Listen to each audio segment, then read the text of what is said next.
Salam sejahtera bagi kita semua. Perkenalkan nama saya Diska Angel Nomiritonga dengan NIM 55532300051. Kali ini saya akan mempresentasikan hasil karya tulis ilmiah saya dan kelompok saya yang berjudul Analisis Perkembangan Ekonomi dan Sosial Kota Denpasar berdasarkan growth pole theory, spread effect, dan backwards effect. Hal-hal yang ingin saya sampaikan pada presentasi kali ini yaitu pendahuluan, tinjauan pustaka, metodologi, analisis dan pembahasan, serta kesimpulan dan saran. Masuk ke pendahuluan.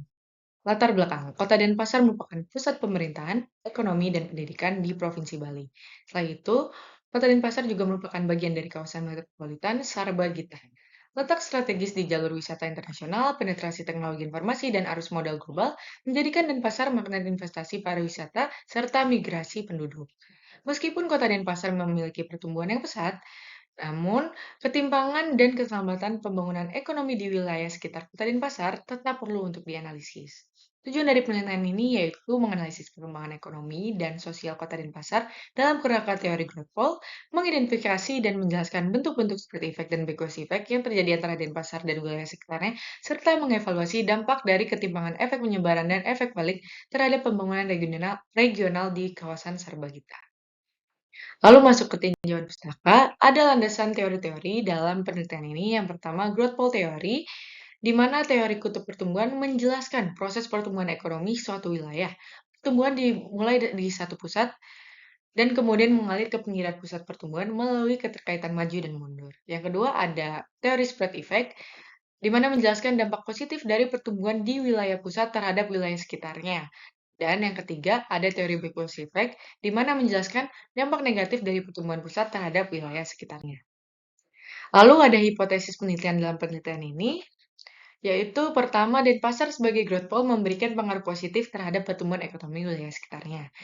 Yang kedua, Denpasar dapat memberikan dampak negatif terhadap pertumbuhan wilayah penyangga apabila tidak diimbangi dengan pemerataan investasi dan perencanaan wilayah terintegrasi. Dan keberadaan keterkaitan ekonomi antara Denpasar dan wilayah sekitarnya turut memperkuat atau memperlemah pengaruh pusat pertumbuhan terhadap daerah hinterland. Lalu kita masuk ke metodologi. Metode penelitian yang digunakan pada penelitian ini adalah metode deskriptif kuantitatif. Lalu, jenis dan sumber data menggunakan data sekunder yang bersumber dari publikasi Badan Pusat Statistik atau BPS Provinsi Bali. Untuk lokasi penelitian meliputi Kota Denpasar, Kabupaten Badung, Kabupaten Gianyar, dan Kabupaten Tabanan di Provinsi Bali, dan menggunakan data dari waktu dari tahun 2020 hingga 2024. Untuk teknik pengumpulan data, kita mengimput data statistik, dokumen perencanaan, serta referensi ilmiah dari situs Badan Pusat Statistik. Untuk teknik analisis datanya, untuk analisis growth pole, kita menggunakan perhitungan location quotient atau LQ, perhitungan shift share analysis atau SSA, dan tipologi klasen. Lalu untuk analisis spread effect, kita menganalisis laju pertumbuhan PDRB dan IPM di wilayah Sarbagita. Dan untuk analisis backwards effect, kita menganalisis persentase tingkat pengangguran terbuka atau TPT. Lalu kita masuk ke analisis dan pembahasan. Untuk analisis growth pole, yang pertama ada perhitungan LQ. Melalui perhitungan LQ ini kita bisa mengetahui sektor-sektor basis di Kota Denpasar. Terlihat dari sektor-sektor yang berwarna hijau, yaitu sektor A atau pertanian, kehutanan, perikanan, sektor H atau transportasi dan perdagangan, sektor J atau informasi dan komunikasi, sektor L atau real estate, sektor O administrasi, pemerintahan, pertahanan, dan jaminan sosial wajib, dan sektor RSTU atau sektor jasa lainnya. Lalu selanjutnya untuk analisis shift share bisa kita lihat di sini ada satu sektor yang berada pada kuadran 1, yaitu sektor I atau sektor penyediaan akomodasi makan dan minum, di mana sektor tersebut memiliki pertumbuhan cepat dengan daya saing yang baik. Dan di kuadran 2 bisa kita lihat ada sektor A atau sektor pertanian, kehutanan, perikanan, di mana sektor tersebut mengalami pertumbuhan yang cepat namun daya saing kurang baik. Lalu di kuadran 3 kita bisa lihat ada sektor J, P, O, L, dan E, merupakan sektor yang mengalami pertumbuhan lambat dengan daya saing yang kurang baik juga. Dan sisanya ada pada kuadran 4 di mana sektor-sektor tersebut merupakan sektor yang mengalami pertumbuhan cepat, tapi daya saingnya baik. Lalu di sini ada perhitungan tipologi klasen, bisa kita lihat dari tabel tersebut bahwa terdapat 10 sektor yang berada di kuadran 1 dan 2 selama tahun 2020 sampai 2024. Itu ada sektor C, D, E, F, G, I, K, M, N, P, dan sektor Q. Lalu terdapat 5 sektor yang berada di kuadran 3 dan 4 selama tahun 2020 hingga 2024. Itu ada sektor A, B, H, J, dan O. Dan terdapat juga sektor yang konsisten berada di kuadran 3 itu ada sektor RSTU atau sektor jasa lainnya. Juga ada sektor yang berada di kuadran 1, 2, 3, dan 4 selama tahun 2020 hingga 2024 itu ada sektor L atau sektor real estate. Lalu bisa kita lihat untuk analisis spread effect melalui laju pertumbuhan PDRB di kawasan Sarbagita. Di sini kita bisa lihat bahwa Kota Denpasar mengalami pertumbuhan PDRB yang paling tinggi, tetapi Kabupaten Badung dan Gianyar juga menunjukkan peningkatan PDRB yang cukup signifikan mengikuti pertumbuhan PDRB Kota Denpasar.